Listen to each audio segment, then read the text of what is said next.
యాదాద్రి భువనగిరి జిల్లాలో ఇసుక మాఫియా రెచ్చిపోతుంది. ప్రాణాలకు తెగించి మూసీవాగు నుండి అక్రమంగా ప్రకృతి వనరులను దారి మళ్లించి సొమ్ము చేసుకుంటున్నారు.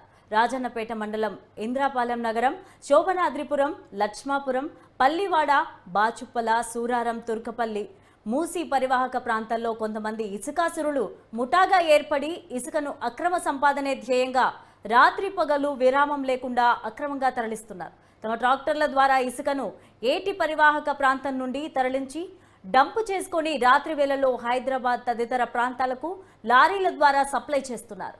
ముడుపులకు ఆశపడి ఇసుక మాఫియాను రెవెన్యూ, పోలీస్, మైనింగ్ శాఖలకు సంబంధించిన వ్యక్తులు సహకరిస్తున్నారని గుసగుసలు వినిపిస్తున్నాయి. ఇప్పటికైనా జిల్లా ఉన్నతాధికారులు స్పందించి ఇసుక మాఫియా ఆగడాలను అరికట్టాలని ప్రజలు వాపోతున్నారు.